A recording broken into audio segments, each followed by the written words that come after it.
Hello friends, welcome to my YouTube channel. প্রতিবারের মতো এবারেও আমি তোমাদের সামনে ক্লাস 11-এর একটা ভিডিও নিয়ে এসেছি। ক্লাস 11-এর যে নতুন সিলেবাস হয়েছে West Bengal council of higher secondary এডুকেশনের, তোমরা সবাই জানো যে এই নতুন সিলেবাসে অনেক কিছু পরিবর্তন হয়েছে। সেমিস্টার পদ্ধতি হয়েছে, কোশ্চেন টাইপস ফার্স্ট এবং থার্ড সেমিস্টার অর্থাৎ অড সেমিস্টারগুলোতে এমসিকিউ, ইভেন সেমিস্টারগুলোতে লিখিত পরীক্ষা হবে এবং সেই সমস্ত যে প্যাটার্নগুলো নিয়ে তাদের মধ্যে ক্লাস 11-এর যে কাউন্সিলের তরফ থেকে যে সিলেবাস দেওয়া হয়েছে সেখানে পোয়েট্রি বা ভার্স সেকশনে যেগুলো যে তিনটে পোয়েট্রি রাখা হয়েছে তার মধ্যে একটা আমি তোমাদের সামনে প্রথম যে পোয়েট্রিটা তারা রেখেছে উইলিয়াম ওয়ার্ডসওয়ার্থের কম্পোজড আপন ওয়েস্টমিনস্টার ব্রিজ। তো সেটা নিয়ে আমি তোমাদের সামনে এসেছি। তো এই যে কম্পোজড আপন ওয়েস্টমিনস্টার ব্রিজ, আমি এর যে পোয়েটিক্যাল যে ব্যাকগ্রাউন্ড, এটা যে লিখেছেন কবি তার যে ব্যাকগ্রাউন্ড, তো সেই ব্যাকগ্রাউন্ডটা আমি তোমাদের সামনে আগের একটা ভিডিওতে তুলে ধরেছি। তো তোমরা চাইলে আগে সেটা দেখে নিতে পারো। তারপরে এই কবিতাটা আজ আমি ডিটেলস তোমাদের সামনে তুলে ধরবো, একদম লাইন বাই লাইন অ্যানালিসিস করব। তো সেটা তোমরা শুনে নেবে। আমি 100% শিওর দিয়ে তোমাদেরকে বলছি যে এইখান থেকে কোনো কোশ্চেন তোমরা ছেড়ে আসবে না এবং 100% কোশ্চেন তোমরা অ্যাটেম্প্ট করে আসতে পারবে, এটুকু আমি তোমাদেরকে গ্যারান্টি দিতে পারি। আর যেভাবে পড়াবো তোমরা একবার কি দুবার শুনে নিলে তোমাদের কাছে আর কোনো কিছুই মোটামুটি তোমাদের দরকার হবে না, এটুকু আমি তোমাদেরকে বলতে পারি। তো দেখো, এই কবিতাটা পড়ানোর আগে আমি তোমাদেরকে একটা কথা বলে দিই যে এই কবিতাটা পড়ানোর আগে কিছু কিছু কথা তোমরা শুনে নাও। এই যে কম্পোজড আপন ওয়েস্টমিনস্টার ব্রিজ, আমি আরেকবার বলে দিচ্ছি যে ওয়েস্টমিনস্টার ব্রিজ হচ্ছে টেমস নদীর উপরে লন্ডনে একটা ব্রিজ, যেটা 820 ফুট দৈর্ঘ্যের একটা ব্রিজ এবং চওড়ায় সেটা 80 ফুট, 80 থেকে 85 ফুট। তো এরকম একটা ব্রিজ, এই ব্রিজটা কি হয়েছে, তো এই ব্রিজটার উপরে লেখক একদিন যাচ্ছিলেন ডোভারের দিকে। তো এই ডোভারগামী ঘোড়ার গাড়িতে যেতে যেতে কবি খুব সকালে আর্লি মর্নিং, কবি বলছেন এক্স্যাক্ট আমার ঠিক টাইমটা মনে পড়ছে না, তবে 5:30 থেকে 6টা এরকম একটা টাইম হবে। এবং কবির সঙ্গী ছিলেন কে, তার বোন ডোরোথি ওয়ার্ডসওয়ার্থ। তো এই যে ডোরোথি ওয়ার্ডসওয়ার্থের সঙ্গে তিনি সকাল সকাল বেরিয়ে পড়েছিলেন এবং টেমস নদীর ওপরে এই যে ওয়েস্টমিনস্টার ব্রিজটা, এই ব্রিজটার উপর দিয়ে তিনি যখন যাচ্ছিলেন, ওই সকালের একটা যে নৈসর্গিক যে একটা সৌন্দর্য, একটা হেভেনলি বিউটি কবি দেখতে পেয়েছেন এবং কবি দেখে প্রচণ্ড আনন্দে এবং আবেগে আপ্লুত হয়ে কবির এই রচনা। আমরা সবাই জানি যে ওয়ার্ডসওয়ার্থ ইংরাজি সাহিত্যের একটা অন্যতম শ্রেষ্ঠ একজন রোমান্টিক পোয়েট। এবং যদি 5জন রোমান্টিক পোয়েটের আমরা নাম করি, যেমন ধরো Wordsworth, Coleridge, Keats, Shelley, Byron, এদের মধ্যে ওয়ার্ডসওয়ার্থকে আমরা প্রথম সারিতে অনায়াসেই রাখতে পারি। বাংলায় রবীন্দ্রনাথের মতো অনেকটা ওয়ার্ডসওয়ার্থ প্রকৃতি প্রেমিক একজন কবি। এবং শুধু তাই নয়, ওয়ার্ডসওয়ার্থ আর কোলরিজ মিলে যখন 1798-এ লিরিক্যাল ব্যালাডস পাবলিশ করলো, তখন বলা হয় যে ওয়ার্ডসওয়ার্থের হাত ধরে ইংরাজি সাহিত্যের রোমান্টিসিজমের সূচনা হলো। তো 1798 সালে এস.টি. কোলরিজের সঙ্গে এই যে ওয়ার্ডসওয়ার্থ যে লিরিক্যাল ব্যালাডস পাবলিশ করেছিল, শুধু তা নয়, তার অন্যান্যতম অনেক বিখ্যাত লেখাও আছে, যেমন আমরা টিনটা নেবে, the solitary reaper, the prelude, এরকম আরো অনেক লেখা আমরা ওয়ার্ডসওয়ার্থের কাছে পেয়েছি এবং প্রত্যেকটা লেখায় অসাধারণ সুন্দর এবং একজন প্রকৃতিপ্রেমিক কবির যথার্থ উপস্থাপনা তিনি করেছেন। তো আর একটা কথা বলে দিই, এই যে ওয়ার্ডসওয়ার্থের যে আমরা ম্যাক্সিমাম লেখাতেই আমরা প্রকৃতির যে চার্মিং বিউটি, সেই চার্মিং বিউটিকে তিনি প্রেজেন্ট এত সুন্দরভাবে করেছেন যেগুলো পাঠকের মনে আজীবন থেকে যায়। তো তারই একটা রচনা হচ্ছে এরকম একটা composed upon Westminster bridge. William Wordsworth একজন 19th সেঞ্চুরির রাইটার। তিনি জন্মগ্রহণ করেছিলেন 7ই এপ্রিল, ঠিক আজকে আমি যেটিতে পড়াচ্ছি সেটা হচ্ছে 7ই এপ্রিল। তো এই 7ই এপ্রিল 1770 সালে তিনি জন্মগ্রহণ করেছিলেন এবং 23শে এপ্রিল 1850 সালে 80 বছর বয়সে তিনি আমাদের ছেড়ে চলে যান। এই 80 বছর বয়স অব্দি একটা দীর্ঘ জীবনে তিনি যা যা অবদান রেখে গেছেন, তার মধ্যেই আমরা বিখ্যাত কিছু অবদান পেয়েছি। তার মধ্যে তো আমরা অনেকেই অনেক পড়ে ফেলেছি, যে টিনটা নেবে, দ্য প্রিলিউড, তারপর দ্য সলিটারি রেপার। তো এরকম একটা কম্পোজড আপন ওয়েস্টমিনস্টার ব্রিজ, এই কবিতাটা আগের সিলেবাসেও ছিল, এই সিলেবাসেও নতুন সিলেবাসে এই কবিতাটা রাখা হয়েছে। এবারে যখন তোমরা এমসিকিউ টাইপের কোশ্চেন করবে তখন তোমাদেরকে ডিটেলস এবং পুঙ্খানুপুঙ্খভাবে কবিতাটাকে জানতে হবে, পোয়েটের সম্পর্কে একটু ইনফরমেশন রাখতে হবে, তাহলেই তোমরা কি করবে সঠিকভাবে এবং সমস্ত এমসিকিউ গুলো তোমরা অ্যাটেম্প্ট করে আসতে পারবে এবং সেটা কনফিডেন্সের সঙ্গে। তো চলো আজ আমি তোমাদেরকে কবিতাটা পড়িয়ে দিচ্ছি। তোমাদের যদি ভালো লাগে এই কবিতাটা তো তোমরা অবশ্যই আমাকে লাইক, শেয়ার এন্ড সাবস্ক্রাইব করে দিও চ্যানেলটাকে, তোমাদের আরো বন্ধুদেরকে দেখার সুযোগ করে দিও। আর আমাকে তোমরা যদি এরকম আরো কোনো কবিতা জানতে চাও, আগে কোনটা চাও তোমরা আমাকে কমেন্টস বক্সে কমেন্টস করো, আমি তোমাদের উত্তর দেবো। তো চলো, এই কবিতাটা একটা 14 লাইনের কবিতা। এখন তোমরা এইগুলোকে আমি একটু বলছি না কি লিখেছি, তোমরা শুধু এটুকুই জানো এটা একটা 14 লাইন্সের পোয়েম, এবং এই 14 লাইন্সের পোয়েমের এই যে 14 লাইন্সের পোয়েমটা রয়েছে, এই 14 লাইন্সের পোয়েমটা আমি দেখো এখানে লিখেই দিয়েছি তোমাদেরকে, তোমরা এটা নোট ডাউন করে নেবে। আমি একটু পড়িয়ে পরে আমি সরে যাবো, তোমরা স্ক্রিনশটও নিয়ে নিতে পারো। এই 14 লাইন্সের পোয়েমকে আমরা সনেট বলি ইংরেজিতে, বাংলায় যেটাকে বলি চতুর্দশপদী কবিতা, যেটা মাইকেল মধুসূদন দত্ত লিখেছিলেন। তো এই যে 14 লাইনের কবিতাকে আমরা ইংরেজিতে বলছি কি সনেট। এই সনেট প্রথম ইন্ট্রোডিউস হয়েছিল 14th সেঞ্চুরিতে। কার দ্বারা? 14th সেঞ্চুরিতে ইটালিয়ান যে কবি পেট্রাক, তো পেট্রাক তিনি কি করেছিলেন, তো পেট্রাক এই সনেটের আবির্ভাব করেছিলেন। তো দেখো সনেট আমরা দু রকম সনেট পাচ্ছি, একটা হচ্ছে শেক্সপিয়ারিয়ান সনেট যেটা উইলিয়াম শেক্সপিয়ার ইন্ট্রোডিউস করেছিল, আর একটা হচ্ছে পেট্রার্কিয়ান সনেট যেটা ফ্রান্সিসকো পেট্রাক যেটা ইন্ট্রোডিউস করেছিল। এই দু টাইপের সনেট পাচ্ছি, এবং এই যে পেট্রার্কিয়ান সনেট এটা ফ্রান্সিসকো পেট্রাক যেটা ইন্ট্রোডিউস করেছিল, এর পোয়েটিক ফর্মটা কিরকম না 8 লাইন আর 6 লাইন এরকম থাকবে, 8+6। এই যে 8 লাইনটাকে আমরা বলি অক্টেভ, আর 6 লাইনটাকে আমরা বলছি সেস্টেট। তাহলে এর পোয়েটিক ফর্ম 14 লাইনের কবিতার কিরকম, 8 লাইনের একটা অক্টেভ থাকবে, 6 লাইনের একটা সেস্টেট থাকবে। 6 লাইনটাকে যেটা আছে সেটাকে বলছি সেস্টেট, লাস্ট 6 লাইন, আর প্রথম 8 লাইনটাকে আমরা বলছি অক্টেভ। এবার এটা হলো 14 লাইনে চলে গেল। আর এর রাইমিং স্কিম, এই যে এইগুলো লিখেছি না, এটা হচ্ছে রাইমিং স্কিম। দেখো রাইমিং এর সঙ্গে এটা মিলে যাবে, এটার সঙ্গে এটা মিলে যাবে, এটার সঙ্গে এটা মিলে যাবে, এরকম। তো দেখো এই রাইমিং স্কিমটা কিরকম, A-B-B-A, C-D-C আর D-C-D, এটা হচ্ছে এর রাইমিং স্কিম। ঠিক আছে, দেখবে যেমন এটার সঙ্গে এটা মিলে যাচ্ছে, এটার যেমন একটা লাইট স্কাই, ঠিক আছে। এই যে দেখো ওয়ার বেয়ার, এই যে দেখো স্টিপ ডিপ, এই যে এগুলো মিলে যাচ্ছে। এবার দেখো আরেকটা কথা বলে দিই যে শেক্সপিয়ারিয়ান সনেট, এটা তো আমরা গেলাম রাইমিং স্কিম, পোয়েটিক ফর্ম, পেট্রার্কিয়ান সনেটটা বলে দিলাম, ইন্ট্রোডিউস করেছিলেন পেট্রার্ক। এবার শেক্সপিয়ারিয়ান সনেটে চলে এসেছে, যদিও তোমাদের এটা আমি আরেকবার বলে দিচ্ছি, এটা হচ্ছে তোমাদের পেট্রার্কিয়ান সনেটের ফর্ম। তাই তবুও তোমাদের জানার আর একটু বোঝার জন্য জানার জন্য আমি তোমাদেরকে একটু বলে দিচ্ছি, শেক্সপিয়ারিয়ান সনেটের ফর্মটাকে ইন্ট্রোডিউস করেছিলেন কে, উইলিয়াম শেক্সপিয়ার। এবং সেটার পোয়েটিক ফর্মটা কিরকম, সেটার পোয়েটিক ফর্মটা হচ্ছে এই যে এরকম টাইপের। দেখো এই যে 4+4+4+2, মানে কি এই যে 3টে 4 লাইনের থাকবে আর একটা 2 লাইনের থাকবে, তাহলে 3×4=12, 2×14 লাইন হয়ে গেল। এবারে এই যে 4 লাইনে যেটা থাকছে, 4 লাইনেরটাকে আমরা বলছি কোয়াট্রেন্স, আর 2 লাইনে যেটা থাকছে সেটা হচ্ছে কাপলেট। আমরা দেখবো একটা শ্রেয়া ঘোষালের একটা গান শুনেছি না, যে চল রাস্তায় সাজি ট্রাম লাইন আর কবিতার সোয়ে কাপলেট। তো এই যে কাপলেট, এই কাপলেট হচ্ছে last 2 lines of the poem, এটাকে হিরোইক কাপলেট বলা হয় শেক্সপিয়ারের। তো শেক্সপিয়ারের কবিতার ফর্মটা কিরকম, 3 কোয়াট্রেন্স আর 1 হিরোইক কাপলেট থাকবে। তো এটা হচ্ছে শেক্সপিয়ারের রাইম, মানে প্যাটার্নটা কবিতার 14 লাইনে। আর এর রাইমিং স্কিমটা কি, A-B-A-B, C-D-C-D, E-F-E-F আর G-G, এটা হচ্ছে শেক্সপিয়ারিয়ান সনেটের ফর্ম। তো আজকে আমরা এই যে কম্পোজড আপন ওয়েস্টমিনস্টার ব্রিজটা পড়বো, এই কম্পোজড আপন ওয়েস্টমিনস্টার ব্রিজটা কিন্তু এই পেট্রার্কিয়ান ফর্মেই লেখা। ঠিক আছে, তাহলে এই কবিতাটা কি ফর্মে লেখা, এই কবিতাটা হচ্ছে এই পেট্রার্কিয়ান সনেটের। তাহলে পেট্রার্কিয়ান সনেটে যদি এটা লেখা হয় তাহলে নিশ্চয়ই ফর্ম আছে এটা 8+6।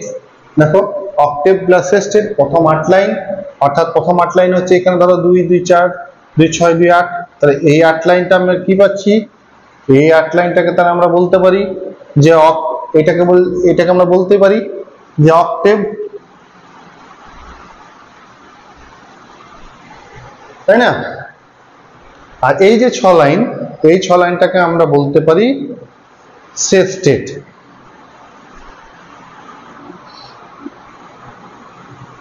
ঠিক আছে, তাহলে এটাকে আমরা বললাম, একটাকে বললাম অক্টেভ ফার্স্ট 8 লাইনকে, আর এটাকে বললাম সেস্টেট। ঠিক আছে, তাহলে এটা অক্টেভ, এটা সেস্টেট, বুঝতে পারলাম। দেখো রাইমিং এই যে ফর্ম স্কিমের ফর্মটা আমি লিখেছি, এটা দেখো মিলে যাচ্ছে এটার সাথে। তাহলে এটা একটা পিওরলি পেট্রিয়ার্কিয়ান সনেট ফর্ম, যেটা রচনা করেছিলেন উইলিয়াম ওয়ার্ডসওয়ার্থ, যিনি একজন কি বললাম যে 19th সেঞ্চুরি রাইটার, মানে 19th সেঞ্চুরির পোয়েট। এবার দেখো কম্পোজড, বাট কম্পোজড মানে এটা কি?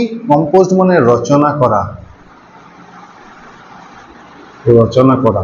তাহলে কবি রচনা করেছেন কি?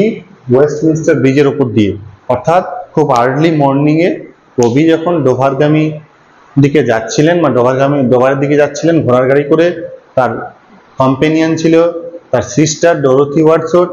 তো তার সঙ্গে কবি বলছে এক্সাক্ট টাইমটা আমার মনে নেই, তবে 5:30 থেকে 6টা হবে। সেই টাইমে যাওয়ার সময় তিনি, আর নিচে টেমস নদী, ব্রিজটা টেমস নদীর ওপরে ছিল, তাহলে নিচে টেমস নদী বয়ে যাচ্ছে, অসংখ্য ছোট ছোট নৌকা, তারপর জাহাজ, এগুলো ছিল। এবং একটা সকালের সৌন্দর্য, একটা নিস্তব্ধতা, একটা স্নিগ্ধতা, একটা উজ্জ্বল একটা পরিবেশ, যে পরিবেশটা দেখে কবির মন ভরে গেছে এবং সেটাকে কবি এড়িয়ে চলতে পারছেন না, এবং সেটাই কবি তার রচনার মধ্যে তুলে ধরেছেন। তাই কবির লেখনীর সাথে সাথে ওয়েস্টমিনস্টার ব্রিজটাও একটা ইমর্টালিটির জায়গা পেয়েছে, তাই না? তাহলে চলো এবার আমরা লাইন বাই লাইন কবিতাটাকে এক্সপ্লেন করে নিই। এই যে এই এতগুলো তোমাদেরকে বললাম, এগুলো এমসিকিউর মধ্যে আসতে পারে, তো তোমরা এগুলো মনে রাখবে। আরেকটা শুনে নাও, এবার এই যে কবিতাটা বলবো, এই কবিতার প্রত্যেকটা লাইনকে কিন্তু খুব মনোযোগ সহকারে শুনতে হবে, কারণ প্রত্যেকটা লাইনে যে কোনো জায়গা থেকে কোশ্চেন হতে পারে, সেটার জন্য তোমাদেরকে প্রিপেয়ার্ড থাকতে হবে। তো চলো দেখো কি বলেছে প্রথম line, earth has not anything to show more fear. Earth has not anything to show, মানে পৃথিবীর এমন মানে কোনো জিনিস নেই দেখাবার মতো কি মোর ফিয়ার, যেটা অধিকতর সুন্দর। মানে কবি ওয়েস্টমিনস্টার ব্রিজের উপর সকালবেলায় যে যাচ্ছেন, সে সকালবেলায় যাওয়ার পথে তিনি যে প্রকৃতির যে সৌন্দর্যটা উপভোগ করছেন, ওই লন্ডনের ওয়েস্টমিনস্টার ব্রিজে তিনি যাওয়ার পথে ভোরবেলায় তার সিস্টারের সঙ্গে যাচ্ছেন, এবং তখন একটা অনাবিল আনন্দ, একটা যে সৌন্দর্য কবি উপভোগ করছেন, এত সৌন্দর্যের থেকে বেশি এই ওই সৌন্দর্যের থেকে আরো বেশি সৌন্দর্য দেখাবার মতো পৃথিবীর কাছে এখনো অবধি আর কিছু নেই। মোর ফেয়ার, এটা একটা কম্পারেটিভ ফর্ম, মানে তুলনা করেছেন যে আগের যে সৌন্দর্যগুলো ছিল তার থেকে পৃথিবীর কাছে এটা হচ্ছে এখনো অবধি শ্রেষ্ঠ সুন্দর, এর থেকে এখনো অবধি সুন্দর কিছু নেই পৃথিবীর কাছে, যে পৃথিবী আমাদেরকে দেখাবে, আমাদেরকে প্রদর্শন করবে। তাহলে মোর ফেয়ার কোনটা, মানে ফেয়ার কোনটা? এই ফেয়ার মানে হচ্ছে সুন্দর, এই ফেয়ার মানে কি বললাম? সুন্দর, বিউটিফুল দেখে বলবো, হ্যাঁ বলতে পারি বিউটিফুল, বিউটিফুল। তাহলে এই এখন সুন্দর কোনটা না, লন্ডনে যে ওয়েস্টমিনস্টার ব্রিজের ওপর সকালবেলার যে প্রকৃতিটা দেখা যাচ্ছে, সেটা হচ্ছে সব থেকে বেশি সুন্দর। তাহলে তারপর দেখো পরের লাইন কি বলছে, dull dull would he be of soul who could pass by.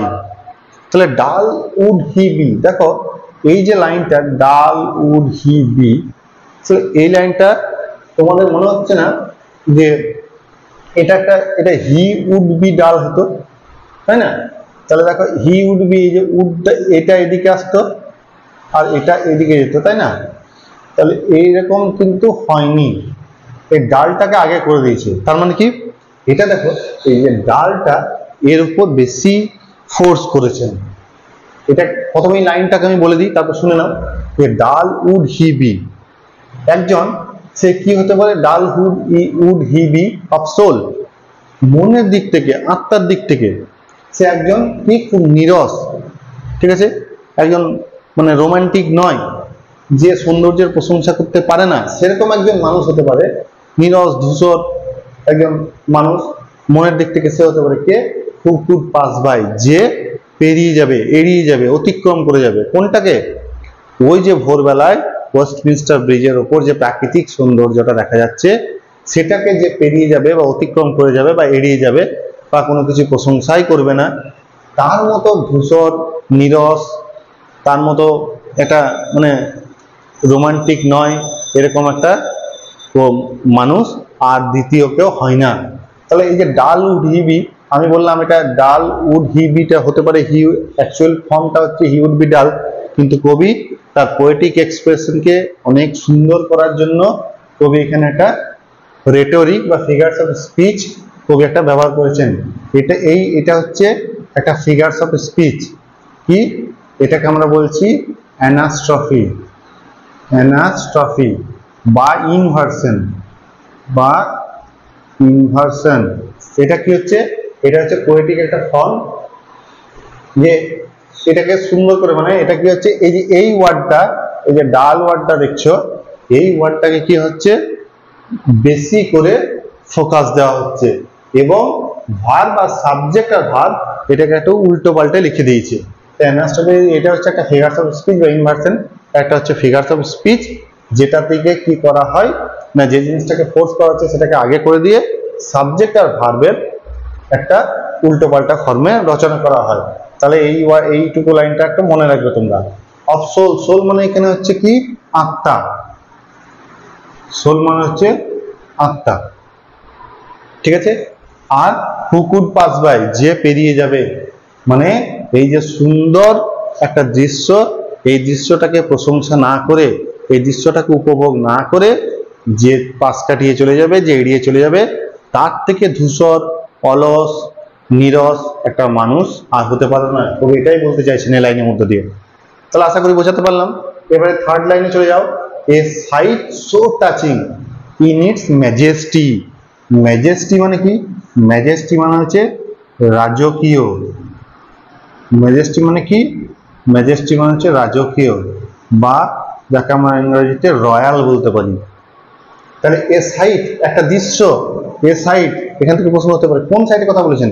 সাইটটা হচ্ছে ওই যে লন্ডনের ওয়েস্টমিনস্টার ব্রিজের ওপর ভোরবেলার অর্থাৎ আর্লি মর্নিং এর যে সাইলেন্ট, যে একটা সৌন্দর্য, যে প্রকৃতি যেটা আমার কবি উপভোগ করছেন, প্রকৃতি যেটা দান করেছেন, সেই সৌন্দর্যের কথা বলেছে, সেটা হচ্ছে সেই সাইট, সেই দৃশ্যের কথা বলেছে। সাইটটা কেমন? সো টাচিং মানে কি? মানে আমাদের একদম হৃদয় স্পর্শ করার মতো, আমাদের একটা অপরূপ একটা সৌন্দর্য, যেটা আমাদের কি মন ছুঁয়ে যায় এরকম একটা সৌন্দর্য। সেটা কি নিয়ে আছে? ইন ইটস ম্যাজেস্টি, তার একটা রাজকীয় ভাব নিয়ে সে আমাদের সামনে উপস্থিত হয়েছে। আমাদের সামনে প্রকৃতি তার যে অনাবিল যে সৌন্দর্য, তার যে রাজকীয় একটা সৌন্দর্য, তার যে একটা চার্মিং বিউটি, সেটা নিয়ে প্রেজেন্ট হয়েছে, উপস্থিত হয়েছে। সেই সৌন্দর্যের কথা বলছে, সেটা কেমন? So touching. তাহলে সো টাচিং কোনটা? ওই লন্ডন ব্রিজের, লন্ডনের ওয়েস্টমিনস্টার ব্রিজের উপর সকালবেলা সৌন্দর্যটা। এবার 4 নম্বর লাইনে চলে যাও না। This city, this city means, এই দিস সিটি মিনস হচ্ছে লন্ডন, লন্ডন। এই দিস সিটি এই শহরটা, নাও ডথ, ডথ একটা হচ্ছে এই যে ডথ কথাটা এখানে আমি লিখে দিচ্ছি, এই যে ডথ, এটা হচ্ছে একটা ওল্ড ইংলিশ ওয়ার্ড, একটা হচ্ছে এটা হচ্ছে ওল্ড ইংলিশ ওয়ার্ড, এবং এটা মানে কি? এটা মানে হচ্ছে সার্টেনলি, ইট মিনস সার্টেনলি, ঠিক আছে, মানে নিশ্চিত ভাবে, মানে যারা বুঝতে পারছো না, নিশ্চিত ভাবে, নিশ্চিত ভাবে, শিওরলি। তাহলে দিস সিটি এই শহরটা মানে মিনস লন্ডন, নাও ডথ এখন নিশ্চিত ভাবে, লাইক এ গার্মেন্ট ওয়্যার, যেন কি হচ্ছে? এই গার্মেন্ট মানে হচ্ছে পোশাক, আর ওয়্যার মানে পরিধান করা, পরে আছে, পরিধান করা, ঠিক আছে, পুট অন একটা ফ্রেজাল ভার্ব আসতেই পারে, যেহেতু ফ্রেজাল ভার্ব তোমাদের আছে। তাহলে এই শহরটা এখন কি করছে, এই শহরটা নিশ্চিতভাবে এখন যেন একটা ওই রাজকীয় ভাবে একটা পোশাক সে পরে আছে। কেমন, কিসের রাজকীয় ভাবের না, সৌন্দর্যের, একটা অনাবিল সৌন্দর্যের যে রাজকীয় ভাব, সে রাজকীয় ভাবের একটা পোশাক যেন পরে আছে লন্ডন শহরটা। এই মুহূর্তে কবি সেটা উপভোগ করছেন। The beauty of the morning, the beauty of the morning কোনটা, এই যে এই লাইনটা দেখো, the beauty of the morning কোথাকার, ওয়েস্টমিনস্টার ব্রিজের মধ্যে যাওয়ার পথে দোভারগামী কবি। তো সেই কবি সকালবেলায় যে 5:30 থেকে 6টার মধ্যে যে যাচ্ছেন, সেই সকালের সৌন্দর্যটাকেই প্রকৃতি যেটা মেলে ধরেছে, সেই সৌন্দর্যটাকেই বলছেন কি, the beauty of the morning. তাহলে দ্য বিউটি অফ দ্য মর্নিংটা কেমন, সাইলেন্ট, নিস্তব্ধ একটা, ঠিক আছে। এবং বেয়ার, বেয়ার মানে হচ্ছে নগ্ন বা উন্মুক্ত বা ওপেন, খোলামেলা, ঠিক আছে। তাহলে the beauty of the morning, এই সকালবেলা সৌন্দর্যটাকে এবারে কবি বলছেন কেমন, অ্যাডজেক্টিভ দিচ্ছেন দেখো, সাইলেন্ট, চুপচাপ। সকালবেলায় সাধারণত কি হয়, মানুষের কর্মব্যস্ততা কম থাকে এবং আর্লি মর্নিং এ কি হয়, পরিবেশটাও খুব শান্ত থাকে, তাই কবি বলেছেন সাইলেন্ট। আর বেয়ার কেন বলেছেন, মানে এই সময় একটা ঘুমন্ত একটা শহর, তো জাস্ট সকাল হয়েছে, তাই সব কিছু যেন পরিষ্কার ভাবে দেখা যাচ্ছে। তাহলে সব কিছু এই যে খুব এক্সপ্লিসিটলি কবি কি করছেন, ওয়াচ করছেন, দেখতে পাচ্ছেন। সকালবেলায় দূষণটা কম থাকে, তাই লোকের কোলাহল ভিড় এগুলো কম থাকে, তাই কি হয়, অনেক দূর অবধি খুব পরিষ্কার দেখা যায় এবং সবকিছু স্পষ্ট ট্রেস করা যায়, বোঝা যায়। তাই সেটাকে কবি বলেছেন বেয়ার, টু ওপেন। এবং কি দেখা যাচ্ছে, কি দেখতে পাচ্ছেন কবি, শিপস, জাহাজ, টাওয়ার্স, চূড়াগুলোকে, ডোমস, গম্বুজগুলোকে, থিয়েটার, নাট্যমঞ্চ সেগুলোকে, অ্যান্ড টেম্পলস লাই, এবং ওইখানের মধ্যে লাই মানে কি, লাই মানে হচ্ছে অবস্থান করা, এখানে অবস্থান করা, এটা আরেকটা কি, সিচুয়েটেড। তাহলে কবি কি দেখতে পাচ্ছেন, কবি দেখতে পাচ্ছেন যে একটা নিস্তব্ধ পরিবেশে ওপেন সমস্ত কিছু রয়েছে, যেগুলো কোনগুলো দেখতে পাচ্ছেন, যে পরিষ্কার ভাবে দেখা যাচ্ছে শিপস গুলোকে, যেগুলো ওই ওয়েস্টমিনস্টার ব্রিজের নিচে যে টেমস নদী বয়ে যাচ্ছে, টেমস নদীর মধ্যে অনেক দূরে দূরে তো অনেক অনেক চওড়া নদী, এই যে দীর্ঘতম নদী ওটা ওখানকার। তো ওইখানে কি হচ্ছে, তো এই যে টেমস নদীর মধ্যে অনেক দূরে দূরে যে জাহাজগুলো রয়েছে, সেই জাহাজগুলোকে খুব পরিষ্কার ভাবে দেখা যাচ্ছে, টাওয়ার্স গুলোকে দেখা যাচ্ছে, ডোমস গুলোকে দেখা যাচ্ছে, থিয়েটার্স গুলোকে দেখা যাচ্ছে। টাওয়ার্স মানে চূড়া, ডোমস মানে গম্বুজ, থিয়েটার্স মানে যে নাট্যমঞ্চ, আর কি টেম্পলস, ওখানে মন্দির, মসজিদ, গির্জা যা আছে, তো সেইগুলোকে সব দেখা, যেগুলো ওইখানে অবস্থান করে আছে সেগুলো সব দেখা যাচ্ছে খুব স্পষ্টতই। তাই কবি এখানে বেয়ার কথাটা উল্লেখ করেছেন। এবার দেখো, open unto the fields and to the sky, এবং open unto the fields and to the sky, এটা খোলামেলা, কোথায়, একদম আমাদের এই জমিন থেকে আসমান, মানে আমাদের এই যে ভূমি থেকে একদম আকাশ অব্দি পুরোটাই ক্লিয়ার, মানে আকাশেও কোনো মেঘ নেই, আকাশেও কোনো কুয়াশা নেই আর্লি মর্নিং এর, এবং আমাদের মাটিতেও কোনো কোলাহল নেই, কোনো ভিড় নেই, কোনো ঘিঞ্জির, শহরের কর্মব্যস্ত শহরের যে চিত্র সেটা তখন নেই। তাই কবি বলছেন যে ওই দূর প্রান্ত সুদূর মাঠ অব্দি যে জায়গাটা, সেখানে যে যা যা আছে, শিপস, টাওয়ার্স, ডোমস, টেম্পলস, এগুলো সব থিয়েটার্স যা আছে, সুদূর মাঠ অব্দি কি হচ্ছে, সেগুলো সব দেখা যাচ্ছে। তাহলে বহুদূর প্রান্তর একদম অব্দি সেই যা আছে, আকাশ থেকে শুরু করে, ঝকঝকে আকাশ থেকে শুরু করে, পরিষ্কার আকাশ থেকে শুরু করে নিচে অব্দি, জমিন অব্দি আমাদের যা যা অবস্থান করছে সবকিছুই খুব স্পষ্টত দেখা যাচ্ছে। এবং শুধু দেখা যাচ্ছে তা নয়, সেগুলোকে খুব সুন্দরভাবে যেন মনে হচ্ছে উপস্থাপন করেছে প্রকৃতি মা। তারপর চলে এসে লাইনে অল ব্রাইট, যা যা দেখা যাচ্ছে সমস্ত কিছু কি খুব উজ্জ্বল, অ্যান্ড গ্লিটারিং, এবং জলজল করছে, পরিষ্কার ভাবে দেখা যাচ্ছে, ইন দা স্মোকলেস এয়ার। এই কথাটা মনে রাখবে, যে স্মোকলেস এয়ার, ধোঁয়াহীন একটা বাতাসে। তাহলে এই যে স্মোকলেস, স্মোকলেস কথাটার মানে আমি বললাম যে ধোঁয়াহীন, ধোঁয়াহীন। দেখো টেমস নদীর ওপরে যে ওয়েস্টমিনস্টার ব্রিজ, সেটা লন্ডনে অবস্থিত, এবং লন্ডন অন্যতম একটা ব্যস্ততম একটা শহর, এবং শুধু ব্যস্ততম নয়, শহর মানে একটু ঘিঞ্জি হয়, একটা কোলাহলপূর্ণ হয়, একটা ভিড় হয়, আর শহর মানে দূষণটা তুলনামূলকভাবে গ্রামের থেকে অনেক বেশি। তাহলে এই যে ধোঁয়াহীন বলেছে স্মোকলেস, তাহলে এই যে স্মোক, এই কথাটা কিন্তু দেখো, এই যে স্মোক এটা দু ধরনের হতে পারে। একটা হচ্ছে কি, একটা হচ্ছে কলকারখানার ধোঁয়া, তাহলে একটা হচ্ছে কলকারখানার ধোঁয়া, কলকারখানার ধোঁয়াকেও বলতে পারেন, যেটা শহরে আমরা প্রায় দেখতে পাই, যেটাকে দূষিত যে ধোঁয়াটা বলছে,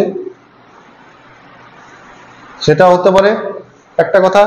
আর একটা কথা ন্যাচারালি কি হতে পারে, কুয়াশা বা ধোঁয়াশা, ফগ যেটা।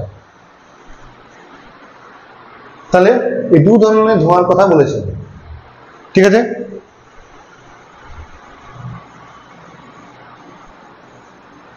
তাহলে কুয়াশা বা ধোঁয়াশা হতে পারে, বা তাহলে কলকারখানার ধোঁয়াকেও কবি বলতে চেয়েছেন।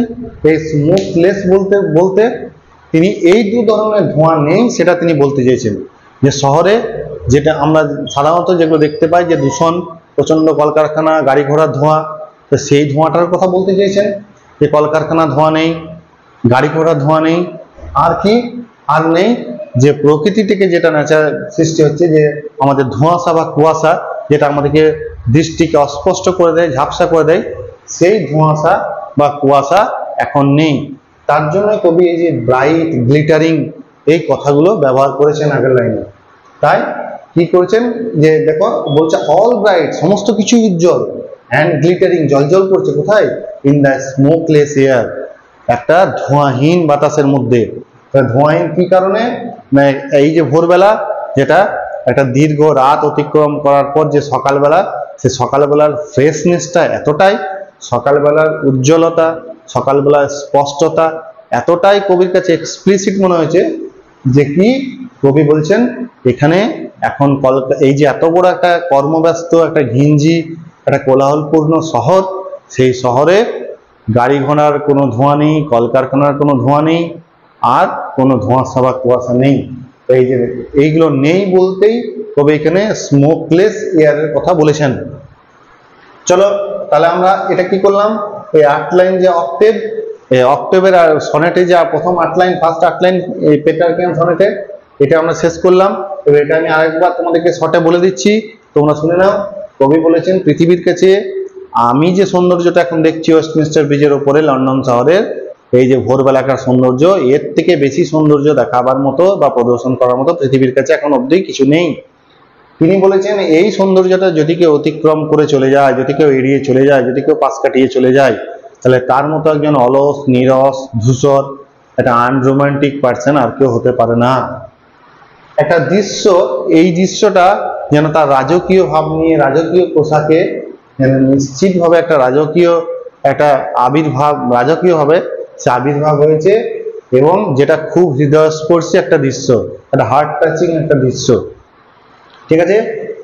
এই বিউটি অফ দ্য মর্নিং, এই যে একটা চার্মিং বিউটি, প্রকৃতির একটা চার্মিং বিউটি, সেই চার্মিং বিউটিটা কেমন, খুব নিস্তব্ধ, সাইলেন্ট, এবং খুব ওপেন, বিয়ার, খুব নগ্ন বা ওপেন, যেখান থেকে এতটাই খোলামেলা যে আমরা সব ships, towers, domes, theatres, temples, যেগুলো এখানে অবস্থান করছে দূর হতে দূরে, আমরা সুদূর প্রান্তরে সেগুলোকে আমরা অতি সহজেই দেখতে পাচ্ছি, এবং আকাশ থেকে একদম ভূমি অবধি আমাদের সবকিছুই খুব পরিষ্কারভাবে দেখা যাচ্ছে। এবং এই দেখাটা হচ্ছে কি, খুব ব্রাইট এবং গ্লিটারিং। এখানে একটা ধোঁয়াহীন আকাশ, পরিষ্কার আকাশে একটা উন্মুক্ত পরিবেশে কবি এত সুন্দর একটা দৃশ্য উপভোগ করছেন। এটা হচ্ছে ফার্স্ট অক্টেভ বা 8 লাইনের একটা সারবস্তু। এবার দেখো নেক্সট যে 6 লাইন, যেটাকে আমি সেস্টেড বললাম, তার পেট্রার্কিয়ান সনেটের, তো সেই এবারে 6 লাইনটা আমরা এক্সপ্লেন করব। আশা করি এই প্রথম 8 লাইন কারো অসুবিধা হয়নি। যদি কোনো অসুবিধা হয়ে থাকে বা যদি আরো কিছু জানার থাকে তোমরা আমাকে কমেন্টস বক্সে কমেন্ট করবে। তো চলো এবার তারপর দেখি, never did sun more beautifully steep in his first splendour valley rock or hill. দেখবে আমরা যেমন কি করি, আমরা যখন দেখবে কোনো সমুদ্র ঘুরতে যাই, কোনো পাহাড়ি এলাকায় ঘুরতে যাই, তখন সূর্যোদয়টা আমাদের কাছে খুব ইন্টারেস্টিং থাকে। যেমন কাঞ্চনজঙ্ঘায় দেখো দেখতে পাওয়া যায় সূর্যোদয়, অনেকে দার্জিলিং যায় ঘুরতে, অনেকে পুরী সমুদ্রে যায়। তো এই যে ঘুরতে যাওয়ায় যে আমাদের সূর্যোদয়টা আমরা দেখি, তো সূর্যোদয়টা আমাদের কাছে কি হয়, এই পুরী দীঘা বা ধরো যে কোনো সমুদ্র তটে বা যে কোনো পাহাড়ি এলাকায় আমাদের কাছে সূর্যোদয়টা খুব মনোরম লাগে। এবং ফার্স্ট সাইট যেটা হয় যখন সান অ্যারাইজ হয়, তখনকার একটা চার্মিং একটা দৃশ্য, একটা নৈসর্গিক দৃশ্য আমরা কেউ এড়িয়ে যাই না, সবাই কৌতূহল থাকি দেখার জন্য। তো সেরকম বলছে যে নেভার সান কখনো এর থেকে বেশি, আজকে যেভাবে সূর্যটা উঠেছে, যেভাবে সূর্য নিজেকে প্রদর্শন করছে একটা নির্দিষ্ট চূড়ায় উঠে, একটা মানে গগনচুম্বিতায়, তো এই যেভাবে সে কি হচ্ছে, এটা মানে হচ্ছে ওই খাড়া স্টিপ, মানে হচ্ছে খাড়া মানে উঁচু একটা, মানে এমন একটা তির্যক ভাবে আছে। তো সেটা কি হচ্ছে যে say in is first Splendor, তার প্রথম চমকে, যেটা বললাম আমাদের প্রথম যখন ওঠে তখন আমাদের কাছে খুব অবাক লাগে, চমৎকার লাগে, এটা দারুণ লাগে, যেটা চার্মিং একটা। তো সেই ফার্স্ট চার্মিং এ ভ্যালি বা রক, ভ্যালি মানে উপত্যকা, তাহলে কোনো উপত্যকায় বা কোনো পাহাড়ে বা কোনো হিলে, ঠিক আছে, এই চূড়ায় সে এতটা সুন্দরভাবে নিজেকে তুলে ধরতে পারেনি। আজকে সে যেভাবে দাঁড়িয়ে আছে, যেভাবে সে তার দৃষ্টি দিয়েছে, যেভাবে সে একটা নির্দিষ্ট পজিশনে ওই চূড়াতে, এইরকম একটা শহরের, মনোরম একটা শহরের যে চূড়ায় সে উঠে তার যে আলো প্রদর্শন করছে, এইরকম প্রদর্শন বা এরকম একটা চার্মিং বিউটি বা এরকম একটা স্প্লেন্ডার সে কোনো ভ্যালি রক হিলে এর থেকে সুন্দরভাবে আর দিতে পারেনি, তা বা প্রদর্শন করতে পারেনি। এবার দেখো নেভার স আই, আমি এর আগে কখনোই দেখিনি, এটা নেভার, আমি কি দেখিনি, নেভার ফিল্ড, আমি এর আগে কখনো অনুভবও করিনি এরকম এ কেলম সো ডিপ, একটা শান্ততা, একটা কি, একটা মনের মধ্যে একটা প্রশান্তি, একটা শান্ত ভাব, একটা শান্তি, একটা কমফোর্টেবল। এই সে কমফোর্টেবলটা কেমন, সো ডিপ, অতি গভীর, এত গভীর একটা প্রশান্তি, এত গভীর একটা শান্ততা, এত গভীর একটা আরাম, মনের আরাম, যেটা কবি কি বলছেন, নেভার আই স, আমি এরকম দৃশ্যে কখনো দেখিও নি, আর নেভার ফেল, আমি এর আগে কখনো অনুভব করিনি, যেটা আমি আজ করছি।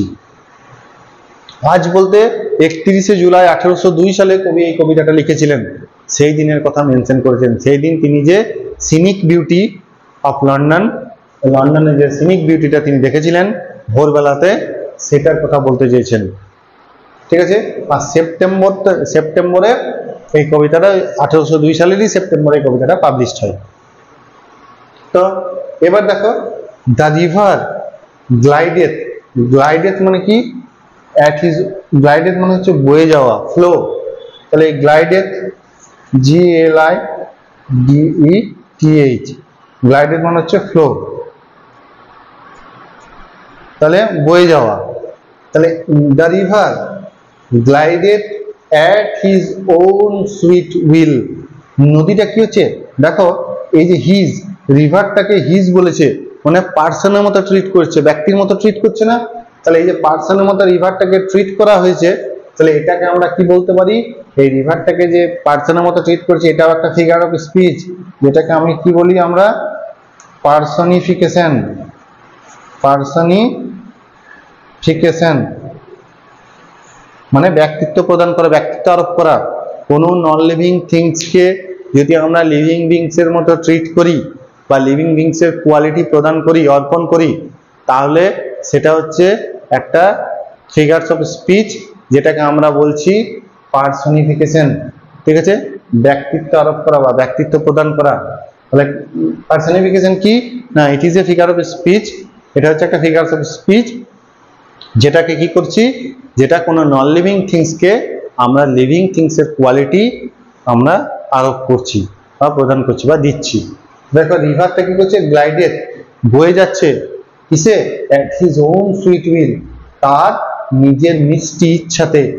উইল মানে কি, উইল মানে এখানে হচ্ছে ইচ্ছা, উইল মানে ইচ্ছা, ঠিক আছে, এগার, ঠিক আছে। তাহলে কবি কি বলছেন, the river glided at his own will, on sweet will. নদী বলতে এই দা রিভার কোনটা, দা রিভার হচ্ছে টেমস নদী, কোনটা, টেমস নদী, টেমস নদীটাকে বলেছে। তাহলে